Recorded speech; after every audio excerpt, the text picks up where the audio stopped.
Just curious. Why'd you run?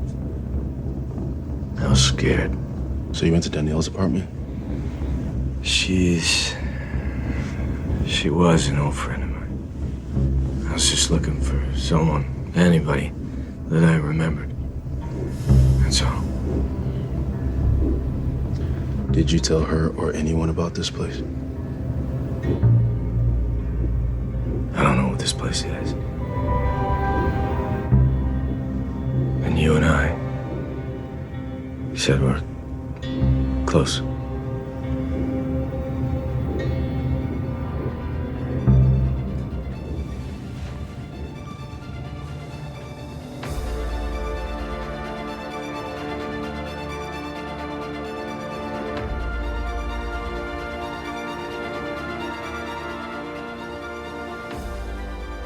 Hey, listeners, welcome back to the show. I'm Mark. And I'm Steve. And this is going to be a spoiler-full podcast about Dark Matter Season 1, Episodes 3 and 4, The Box, Episode 3, and The Corridor, Episode 4, that is on Apple TV+. And a little apologies to you for this being a little bit too late, but the holidays got there. Things got in the way a little bit, but we're going to be on track. And next week, we'll be doing 2 episodes, 5 and 6 together. So keep that in mind when you send in feedback or if you feel the need to send in feedback. But in this case, we're covering episodes 3 and 4. So episode 3, the synopsis is Leighton and Amanda show Jason his groundbreaking invention. Daniela and Jason, too, throw a dinner party. So we're going to start off with that one, do a really quick idea and overview of our thoughts and what's going on within the story itself. And then we'll move right into episode 4, which we'll give the synopsis then. So initial thoughts, Steve, on episode 3. I liked it. I enjoyed the box. And I thought I like when they get to that whole interrogation scene. I thought I was reminded that, all I know about police is TV shows and movies, but don't they call the interrogation room that the police, they call it the box in TV shows? So I thought that was it's interesting, to have both those things going on there. We have the box, which is Jason's Schrodinger's cat box, and then we have the box, which is the interrogation room that they kind of got him in there at the end or towards the end of the episode. So I thought that was kind of a cool little linking it. But yeah, it was really good. The editing on that, going between the dinner party and the questioning of Jason Prime was really cool. Just the way it went back and forth, and they didn't even bother to use the snap because we knew what was going on, but then they went right back to using the snap again after they finished those scenes. So I was glad to that, because I like hearing that snap and knowing that, okay, we're changing, kind of changing positions here. But yeah, I enjoyed it. I enjoyed it just the same too. I love the idea, like what you stated, but it's a box within a box at this point. And it's really what the whole plot line was within the episode itself. After finding Jason and Danielle's party, following the heartbreaking way she was killed by Dawn, and he's brought back to Velocity, and then he's interrogated, and they have to go through this whole scenario. I thought it was really good. It was kind of something out of, if comedic wise, it would be Brooklyn 999, 99 or NCIS, but it was more the dramatic extent of the show itself, and I did enjoy it. And on top of that, and going back to where Jason 2 is with Daniela and everything else, there's a lot at stake at this point, as Leighton says, and they all work too hard now to become exposed by the police, who are investigated by the company now.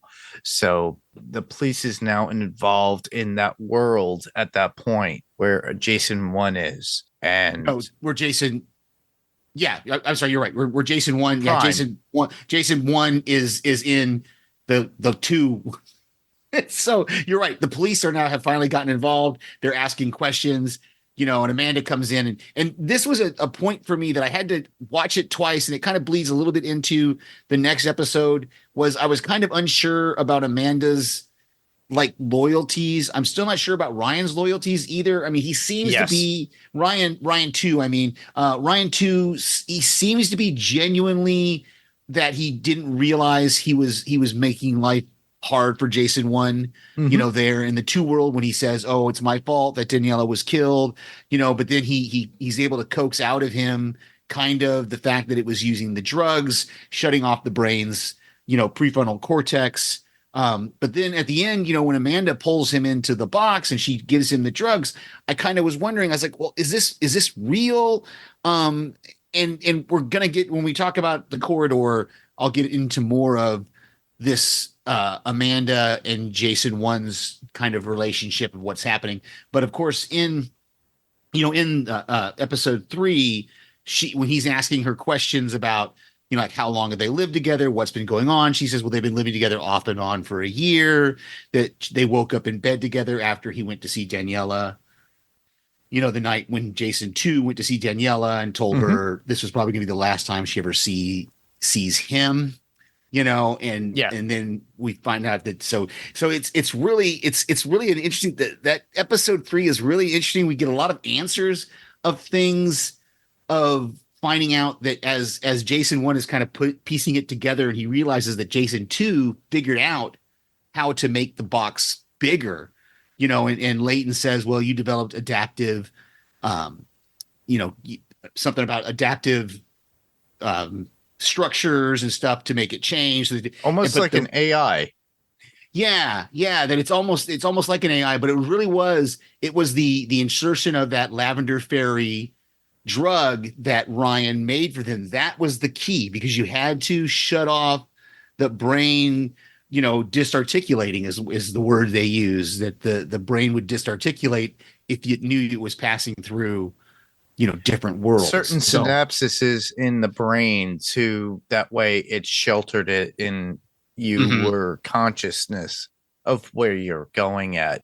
It's kind of like giving your brain a trip mhm. in that time, so that way when you show up you're cognitive of what you're doing. Right. And But at the whereas, time, right. But yeah, when you transition, you're not, like, you can't be transitioning, yeah, like that. Yeah. So, and we'll talk more about that when we get into the corridor, because they really delve deep into that. But I thought it was interesting there at the end, like, he kind of seals his own fate when he starts talking about the fact that he's not their Jason. And he's like, you see him reading the journals and he goes, oh, he figured it out. And then suddenly, Amanda gets that moment of revelation where she realizes this is not our Jason. And she yes, leaves. And then, they pull Ryan in, and Ryan, because he told Ryan all this stuff about not being a who different he is. Jason. Yeah, Yeah. being a different Jason. And so it really was really cool to see everybody's kind of wheels turning and stuff in the 2 world, as they slowly figured out that, oh, we have the wrong Jason. But, Leighton still thinks, well, but, some part of you is him. So you should be able to figure this out, so. It's Leighton's idea of that Jason is this genius, Mhm. regardless of no matter what universe he's in, and he's able to figure this out to make it work to get from place to place, which we do see eventually Mhm. in episode 4 to some degree. And I think yeah, when we get into that, that's going to be a strong point, because Mhm. he starts to figure out things a lot more in episode 4. But in this one, I find it interesting that, uh, Jason 2 now with Daniela and Charlie is just throwing money around like crazy. Yeah, that part at the beginning where he gets the second bottle of wine, and she's like, "Well, this is $100 a bottle. We can't afford this." Yeah. And you start to see the cracks of things that he doesn't know, Yes. and then, like, he's got to go through social media because this dinner party is going to happen. He better be able to Oh talk his yeah, way yeah. through Especially with the things. skateboarding crap and everything else with Hmm. his son. He's trying to get in on Charlie's life, and he's trying to figure it out. And he's usually using social media through the phone to look at people's names to associate with people he didn't know in his own universe that Right. are involved in this one, Yeah. and just to manipulate and just to get where he needs to be. Yeah. Well, and Yeah. just lucky enough that he saw that hotel name when he was browsing through the history. So, because she's, I really thought Daniela was starting to kind of figure it out at one point when she asked that question about the hotel, and then he Yeah. comes up with it, and so that kind of allays her fears a little bit. So we'll see going forward if there's any more suspicion from Daniela about Jason too or not, or if he's alleviated all those fears. Yeah, but that the dinner party was really kind of cool. The way he kind of manipulated Charlie into being there, and then he asked Charlie, the Blair woman who's coming, what's her last name, so he can look her up and see that she's a lawyer, and start to kind of figure out who she is, and these people, like you said, that he doesn't know in this reality. So it's going to be interesting going forward to see how we do that, how he navigates these waters, kind of. Yeah, he's treading lightly at this point, in my opinion, as a character, Jason 2 in Jason 1's life. And eventually, I have a funny feeling these people are going to catch up. I would say Daniela, Charlie, and Ryan are going to factor it in because they know him so well. Yeah, because he's doing things that are not Jason things. Right. And especially in the next episode, he's going to do some more things that are going to make people suspicious, or should start making people suspicious. And so we'll see how that goes, and whether whether Daniela and Charlie are able to make that intuitive leap. Because remember, Leighton and Amanda are able to make that intuitive leap because they know about the box. Yes. But Charlie and Daniela don't know about the box. And so I don't know if there's going to be a logical way they can make that leap, or if they're going to try to find some explanation, some real world explanation. Like, did you, hit your head? Did you have a stroke? Did you, like he, is it episode 3 or 4 where he tells the story about the cab? Is that in 4? I think 4. That's in 4. Yeah. So we'll get to that. But, they're going to start to figure they've got to at some point start to figure out that he's not the same Jason who, they know and love. And so I'm interested to see how that's going to play out, and logically how they're going to figure it out, how they can do it.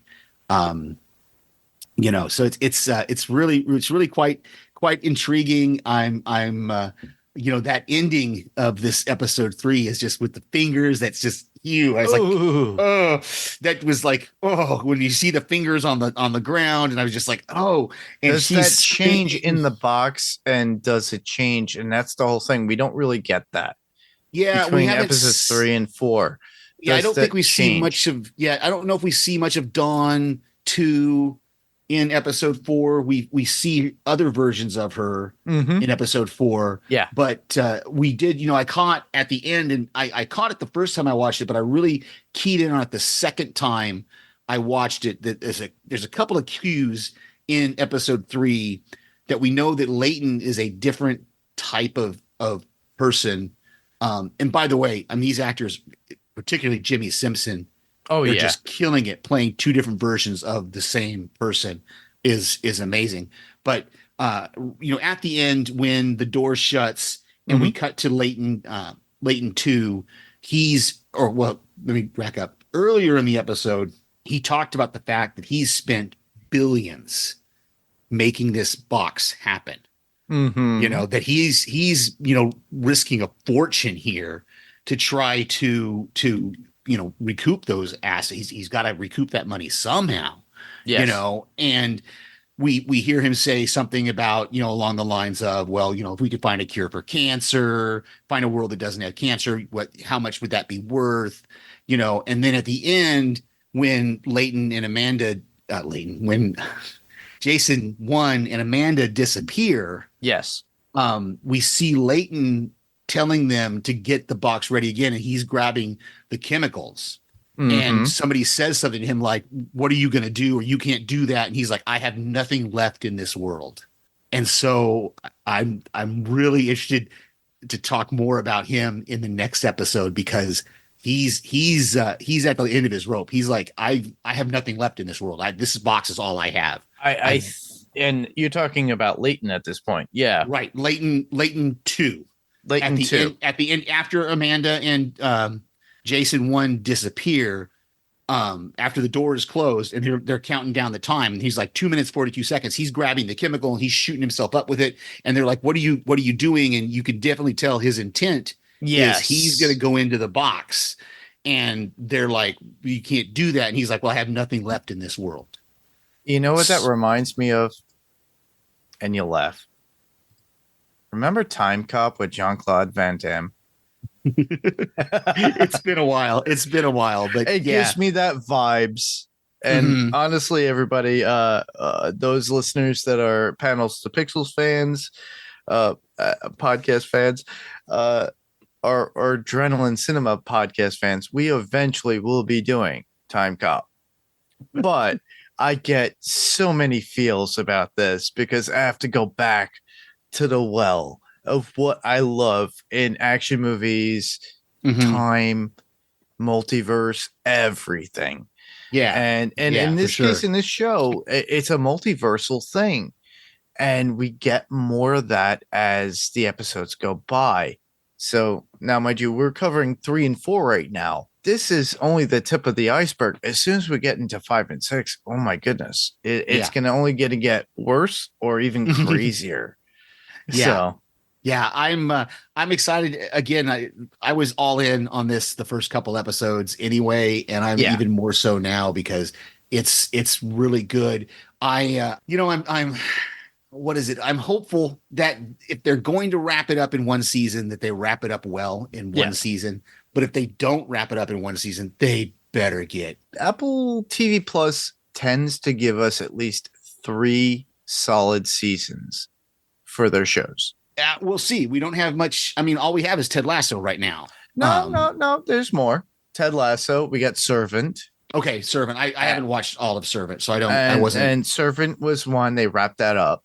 Yeah, Silo. They've given Silo a second season, so we'll see how that comes out. What was the one with Jason Momoa where everybody was silent? I forget the name of that. Yeah, I didn't watch that one either. No, I didn't watch it, but they did apparently wrap that up.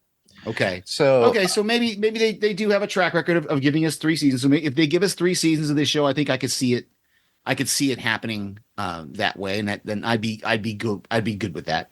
3 solid 8-episode, 9-episode seasons. This is 13 episodes. Is it 13? Okay, I IMDb only has it mapped out to 9 right now, so I didn't know how many. As far as I could tell from my research, it says 13 episodes. So. Okay. We got that, and what is it? Severance is also on Apple TV Plus. Severance has got a second season coming. Yeah, so we'll see how Severance. Yeah, you're right. I guess we'll see. I'm like I said, I'm hopeful that they're going to get a second season of this show, and we can continue covering it. Because I'm liking what they're doing. The pacing for me. The pacing is good. Yes. Right now, I haven't watched episode 5 yet. It is out there and it's available. So as soon as we're done here, I'll probably be queuing that one up. Yeah, but, I have a lot on my list. I've been working a little bit, but also I've been editing as well. And as many of you listeners know, I've been on multiple podcasts, and it's very hard to do 4 podcasts at the same time. Yeah, well, hopefully this one will be a little bit shorter for you and I. I'm struggling with some issues right now as well, and so I think just talking these episodes out really helps. And it does. It's really, really good. I'm excited to talk about the next one because there's a lot in 4. I don't have notes about it, but I've got a lot of thoughts about 4. Yeah, same here. And we'll see. But what else here in 3?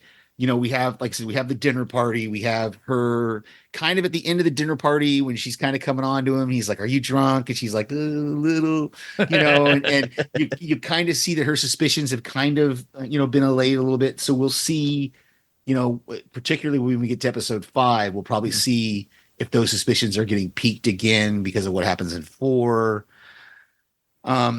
So yeah, I'm tentatively, it was that dinner party that, like I said, I keep going back to that editing Yeah. between the questioning of Jason 1 and the dinner party is so good, going back and forth Because you can between see the what's difference happening. between the two characters, even though they're the same person Mhm. in two different realities, and Yeah. one trying to be the other. Yeah, it's very, very slight. It's very subtle what the actor who Edgerton. plays Edgerton, yeah, Joel Edgerton is doing. It's very subtle differences. It's not quite as blatant as, like, Jimmy Simpson. It's, you can definitely see the differences Yeah. between the two Ryans. You can But that's how see, good Jimmy Simpson is, though. right. You can see the differences. Well, you could see when we had, before Daniela 2 was killed, we saw the differences there. Mhm. We're gonna see more of Leighton in the next episode. Yes. So but it's very subtle with Joel Edgerton, with the way he's playing both these Jasons. It's very, very, it's minute. Like it's so subtle that you'd almost not tell it. But like there's what I think I caught this evening. There's just a different lilt to his voice, like the way he talks. It's a Yes. little bit different between the two versions. Like I said, the Jason 1 has got a slightly softer tone, it feels like, and whereas Jason 2 has got more of a harsher tone. He's Um, edgier and more aggressive. yeah, and like I Yeah. said, it's super, super subtle, but it's there. It's just enough there to where I go, wow, it's so subtle. Two different people, but the Yeah. same person. Yeah. Yeah. It's so slight, but it's there. You can definitely see there's a difference, and just I'm sure he's not going to get. They're not going to get any kind of Emmy nominations or anything because No. they just don't recognize that. But man, they should. And a caveat to that would be probably Orphan Black, even though Mhm. that's multiple personality. And now, listeners, if you're not into it, please do so. Mhm. Go watch that show. We had Tatiana Maslany, who did it in the first iteration in seasons that they had. Now we have Kristen Ritter. Yeah, I haven't been able to pick that. I need to figure out where to watch that. So Yeah. We had our own Jessica Jones is mhm. now Orphan Black, the next level, as it were. So if you like kind of that whole feel, that whole dollhouse feel that I did with Eliza Dushku, which I loved because it was very different people that she had to portray. Mhm. But in this case, it's the same person, but multiple different personalities. Yeah. I'm loving it, but I'm looking forward to jumping into that show as soon Mhm. as I can. I'm waiting for the first like 5 episodes to go in so I can binge watch it a little bit here and there and have fun. Yeah. Like I said, I've got to find it. Got to figure out where it's at. So Yeah. But yeah, and in case of this episode, I did enjoy that the whole Leighton confronting Jason 1 in the interrogation room. You already mentioned it. Knowing that he is not their Jason. Actually, Leighton actually realizes that at a certain point, and it doesn't really end well, and it was very confrontational. Mhm. And Jason 1 doesn't know, but Leighton knows that he is not the same Jason he had known originally. And Leighton wants to know how the box works because he has all the stuff for it. And then they're at that point where it's confrontational and Amanda comes in. And then Jason telling Ryan about the box and what it can do. Yeah, and the way Leighton comes in and says something to Ryan about, like, thank you, Ryan, but then he pulls him out. Again, that's where I'm not sure what's going on with Ryan. What is his Ryan 2 anyway? What is his position there? Because he probably needs money, and that may be all it is. Is he's just remember in the first couple episodes he's hitting up Jason, hey, I did some work for you guys, and I need to see some remuneration for that, And Yeah. Jason has no clue what he's talking about because Jason 1 doesn't know what he's talking about. So yeah, it's interesting to see how that relationship turns out, particularly with what happens in episode 4. Did you have any quotes on this particular episode or no? I didn't, not just the ones that the one that I've already said is that Leighton there at the end, but no, I didn't jot anything down. I have only a couple. that would make sense. One being from Leighton saying to Jason, I'm just trying to help you remember the brilliant man that you are and this incredible thing that you created at that point. And that's it. And then Leighton again saying, I take the blame for what happened. Hear me, Jason. I take the blame for what happened. You came back and we were not prepared. We were not prepared for you to be as unwell as you are. Mind you, they had 3 people disappear and he was the only one to come back. Yeah, and it wasn't until this episode they realized that he's not their Jason. So that's what he's talking about. Yeah, that's good. That's really good to pick up on that. Yeah. With that, we're going to move right along. I don't have any additional notes regarding this particular episode, but we're going to move right into episode 4, which is called The Corridor. The Corridor. So the synopsis for this particular episode is Jason and Amanda fight to stay alive within the dangerous corridor. Jason, too, makes some life changes and visits an old friend. Yeah, this was another good one. It picks up pretty much right very close to where the last one ended, at least with Amanda and Jason being in the waking up in the box or in the corridor, and realizing that so it's really good. It picks up right on, and then we pick up the next morning with Jason 2 and Charlie and Daniela.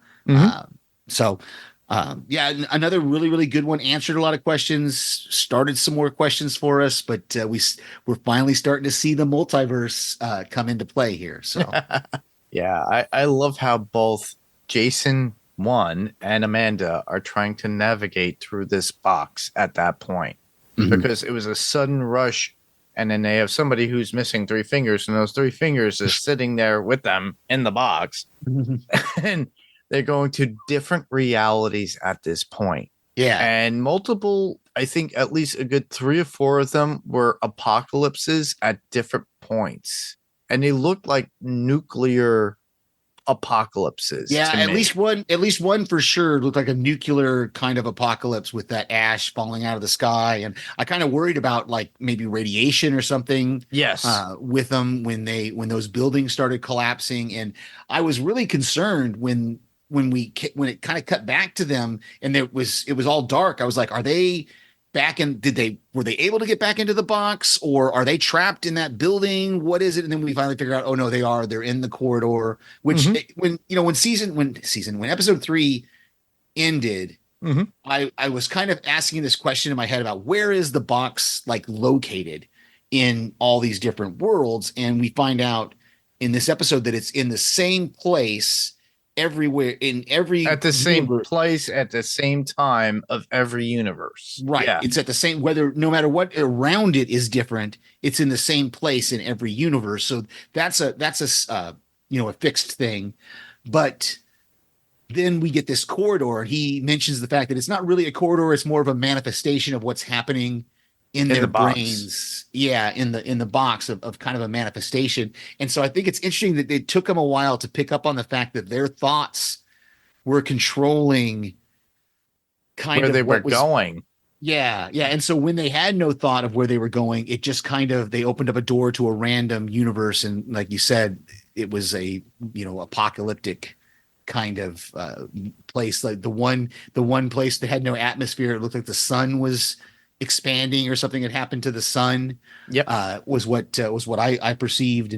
And so it's really, really kind of cool that we get this idea of this corridor. And then of course we have Leighton 2 also in a corridor somewhere. Whether he's in the same corridor or it's a different, I don't know. It's going to be interesting to see how he navigates that environment as well. And we saw at the end of episode 4, he's not looking so good, and he doesn't have another person there to kind of bounce ideas off from. And he's not the brilliant physicist that Jason is. So he's not going to understand. He's not worldly when it comes to people.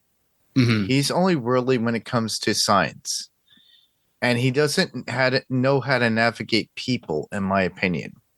Whereas Jason 1 knows how relationships and interconnectual relations with like family, his wife, his son, Mhm. Ryan, anybody else who he works with, where Jason 1 excels at that, where Jason 2 knows the science of everything.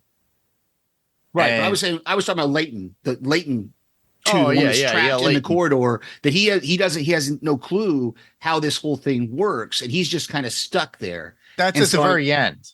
yeah, at the very end, that's what I said. Yeah. That's why I said kind of jumped to the very end there. He's not looking so good because he doesn't know how to navigate And this I'm corridor. hoping we get to see him next episode on episode 5, Mhm. where he stands. Hopefully, he finds somebody.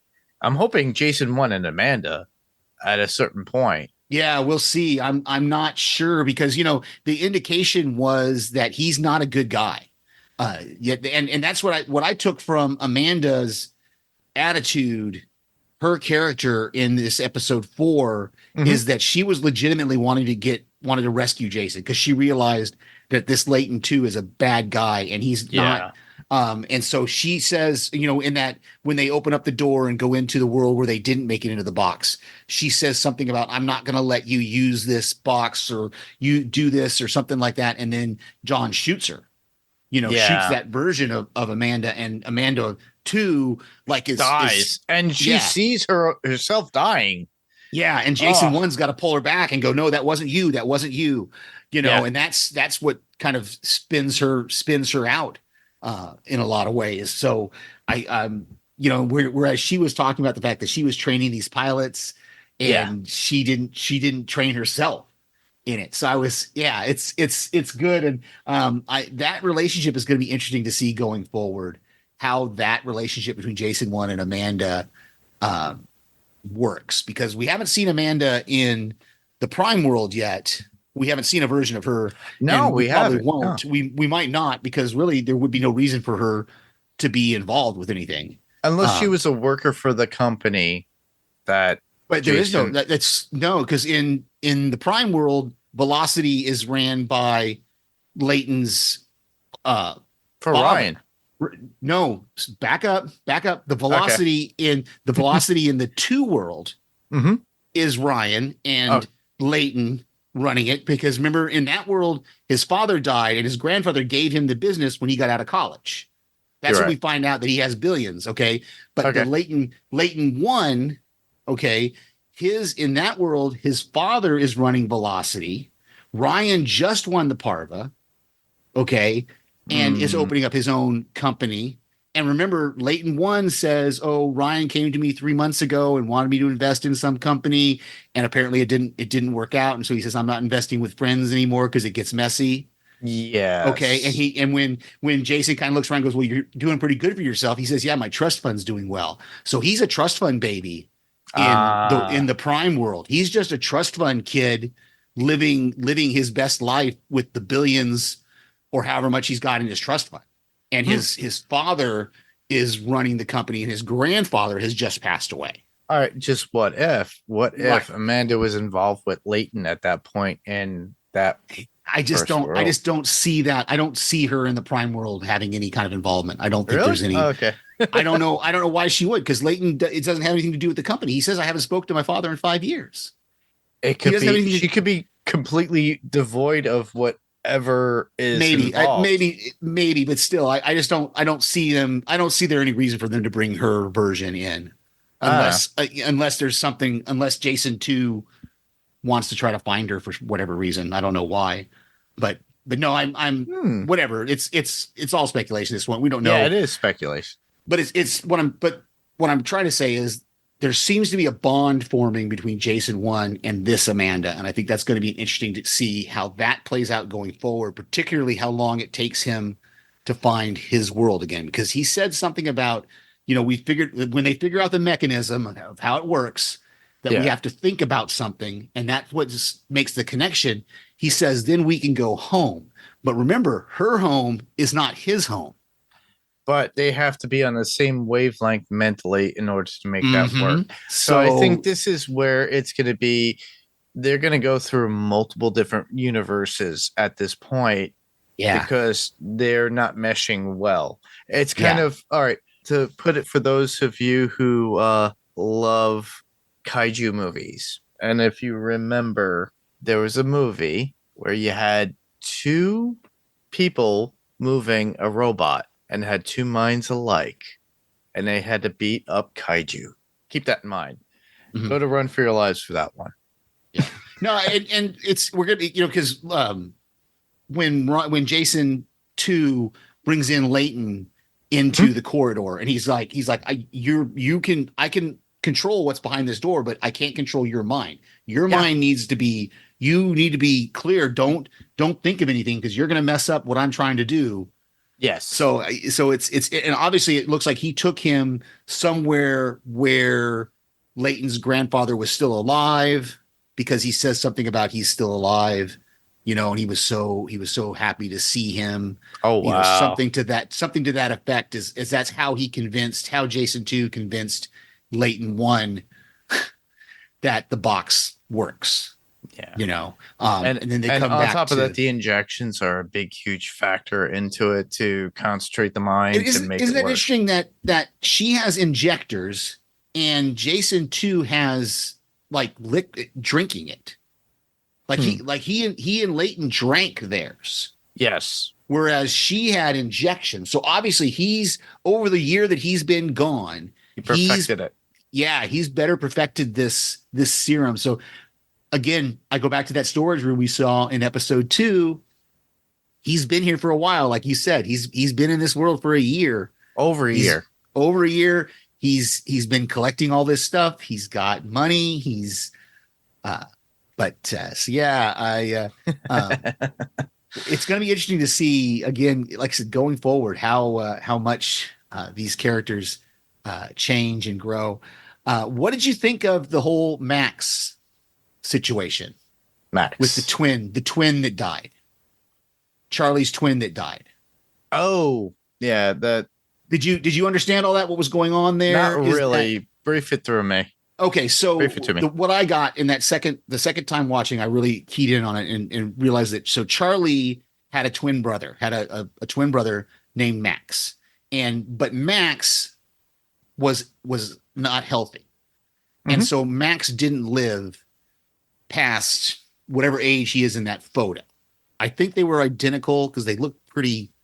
That photo, I think they must have been identical twins, but Charlie lived and Max died, and that's where they said that they put some of his ashes in that tree, and they go on the birthday every year to spend time at the tree. Jason 2 has no clue about any of this because you can see it on his face. When he comes home at the end of the episode and they're making spaghetti and meatballs, Charlie says it's Max's favorite, and you could see that Jason 2 has no clue who Max is. He's like, who the hell is this? I didn't get that information because I couldn't even research it.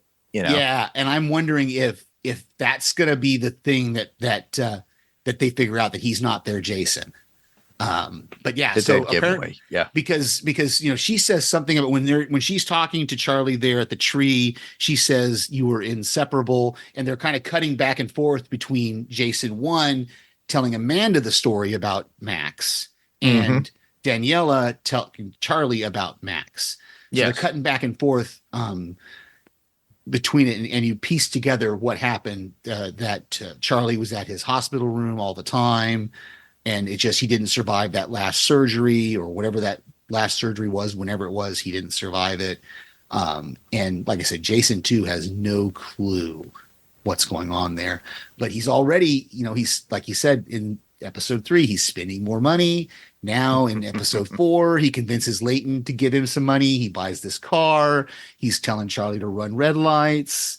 That whole teaching him how to drive. His idea of not knowing how cars work within that world too. What? He was driving with Charlie, and he was just trying to teach him how to drive. No, he just told him to run that red light. He was just, oh no, go, you can make it. And he's like, oh, it was more yellow than it was red. And I'm like, that's straight up aggressive driving type stuff, to where that is Jason 1 was telling him, to slow down, stop at the red light. Yeah. In the very first episode, we got that with the Right. driving. Yeah. Right. And so that's what I'm saying is he's showing how he's different from the other Jason. It's not that he doesn't know how traffic lights work. It just means that he told Charlie to run that light. Just like last episode, episode 2, when he told him to, that being in love is a negotiation. And that's not something Jason 1 would say, That is true. So yeah, so I think like I said, episode 5 is going to be interesting to see if we have any more of this stuff to where they start to suspect it's not their Jason and see where it goes from there. But yeah, so yeah, we get the whole snowstorm, which I thought was interesting. Like, I was wondering how they were going to figure out where the black box was when he says, "Oh, it's covered by snow." And the GPS is still working, but then it stops working. And then she realizes that the compass is all messed up because of the black box. But it seemed a little convenient for me that she had a compass and she was like, "Oh, the compass is messed up," and she's able to narrow down the black box. And then they dig through the snow with their hands and they're able to get back into the box. That seemed a little bit, I don't know. I'll give him some grace on that one, but that seemed a little bit, come on, they're digging through the snow with their bare hands, and that box was pretty tall. So they had a long ways to dig to get to the bottom of it. And how did they get to the bottom of it without the snow falling in on them? Or getting frostbite or. Yeah, exactly. So it just seemed, it's a little bit okay, but we had to get them back into the box, and we had to get the story about the whiteouts in Argentina, and so for him to have the realization that, oh, you were thinking about that when you opened the door, and that's what brought us to this world that's covered in snow. And then he remembers, oh, I had just said there's a world out there where we didn't make it into the box, and then I opened the door, and that's the world that we step into. So suddenly they realize that they're the control for the box. Yeah. So obviously Jason 2 figured this out at some point. We don't know how he figured it out. How many times it took him to figure that out too, yeah, by the way. It's going to be, again, that's one of those things I'm going to be interested to see if they show us if they give us a flashback of him, figuring it out, the mechanism, or if they've just given us enough now that we don't have to worry. We don't need to see Jason figuring it out, Jason 2 figuring it out. So I don't know. What do you think? Well, one thing that I did really enjoy, oddly enough, is Jason 2 walking out of his class with the students and not willing to do the work based upon what is needed for their grade. He goes, "Who here has a laptop? Who here has this? What do you have up on your laptop?" And he just walks out and just quits. Yeah, and just like, quits. yeah, nobody's got paper anymore. I can't. Yeah, again, it's him being so unlike Jason 1. Correct. Yeah. That it's going to be, we're going to have to see how that affects him going forward. Just like when he tells Daniela that he quit his job, and she's like, "Wait, we didn't even talk about this." And he goes, "Well, I think you should quit your job too and start painting again." And she's like, "What?" He's trying to change. He's going back in time to where he remembered her from his timeline. What he's trying to change them. He's trying to change them into the people that he wants them to be, not who they are. Yeah. And so it's again, it's going to be interesting to see how this develops going forward. When they figure out if he's, that he's not their Jason, how that's gonna play out and what's going to happen with it. Yeah. I'm interested to see, because he didn't really, after it seemed like, except for going to see her the night before he left, the Daniela 2, they really hadn't had much interaction. But he did set her on that path of painting the alternate realities of things. So yeah, it's the what do you call it? The different path. He says he says that when he asked Leighton that same question, he says, "Are you happy with your life?" And Leighton's kind of like, "What?" And he's like, "This is I'm giving you the path not taken. The chance to see the path not taken." And so it again, he's got Leighton now. He's got Leighton 1 in his corner. Obviously Leighton 1 doesn't know he's not Jason 1, but it doesn't matter because they remember in that first episode, he mentioned the fact that he and Leighton hadn't really talked in a long time. That is true. Until that night when Ryan won the Parva. So Yeah, it's this episode 5 is going to be interesting to see how it kind of branches the series and gets us to the next step and then gets us to 6. Yeah. Well, that's all I had for this particular episode. I have no quotes, no notes. So Yeah, that's all I've got. I know it's a really quick one, but we needed to get caught up here so that next week we can be a little bit more fresh. And yeah, then we'll fresh. give you 2 episodes that will be a little bit more investigative for our Yeah. thoughts. So yeah. But those are our thoughts about episodes 3 and 4 of Dark Matter on Apple TV Plus. So with that ends that for that. But we're gonna move right along into podcast recommendations. The only thing I've got is the same thing I said last week. Strange Indeed is going to be finishing up Sweet Tooth season 3. The Netflix show Sweet Tooth is coming out with its final season. That'll be sometime this week. So tune into Strange Indeed and check out Paik and Rima as they cover Sweet Tooth. And I'll probably be sending them in some live Steves for that one. Awesome. I would like to recommend a lot of stuff from Podcastica at this point because I'm getting more involved. But obviously, you can find me on podcastica.com and you can find me on the Sandman Cast as we're continuing our coverage on Dead Boy Detectives. And Jamie and I are continuing on with that venture. Where are we now? What episode are we at? I don't remember. I think it's episode 5. The Case of the 2 Dead Dragons. Yep. So that will be out your way by the time you hear this. It will already be out, and Jamie and I will be covering episode 6, and then Still Slaying, a Buffyverse podcast with Penny and Kara. So you can check them out. And Run for Your Lives with Paik and Daphne, and you might hear my voice on a future episode when they cover Godzilla -1, which came out last year. So my friend Rob Moda and Adam Gonzalez, who are on Fantasy Picks Movie Edition, which will be back, everybody, by the end of August.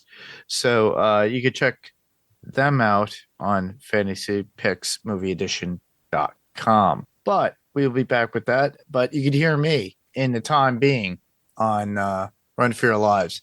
And then on top of that, you got the Cast of Us, which is covering a season 2 rewatch of The Walking Dead. Am I correct, Steve? Yes. Yeah, they're in season 2. Should be finishing up season 2 this week, I believe. Yep. And that's about it for podcast recommendations. But we mentioned earlier about how you could actually send in feedback. So where can you send your feedback? Well, you could just go to Panels of Pixels podcast what is it? I'm getting it wrong. Hold on. It's going to be facebook.com/ Panels to Pixels podcast, or Panels to Pixels, actually. And or you could just send us an email, which would be panelstopixels1@gmail.com, and that's panels 2 spelled out to pixels 1@gmail.com. You could write out a little texted email and we'll read it, or you could just record yourself and send it as an attachment on said email, and we'll play it and we'll comment on it. We can be found at Panels to Pixels podcast on Instagram, and we're on YouTube. Panels to to Pixels podcast as well. Give us a thumbs up there, subscribe, and you'll get notified whenever new episodes come out. Again, that's Panels to Pixels podcast on YouTube. What he said. Obviously, if there's a rating for whatever podcast player of choice, preferably Apple Podcasts or Spotify, please do so. Put in comments. 5 stars are always appreciated, but please be honest. I always ask everybody to be honest because I'm always very honest. Where else can listeners hear us, Steve? Where they can hear you? I pretty much am here on Panels to Pixels, and then I send voicemails to various Podcastica shows that our friends cover. Yeah. And you could also hear me as well on Adrenaline Cinema Podcast, whereas we're continuing our coverage on Interview with the Vampire that's on AMC Plus, which is a collaboration podcast with Podcastica.com. So it's on House Podcastica if you get that feed. So if you could send any feedback regarding that particular show, it'd be great. We're coming on episode 4. Probably episode 4 will be recorded by now, but if you send in any feedback, we'll read it when it comes.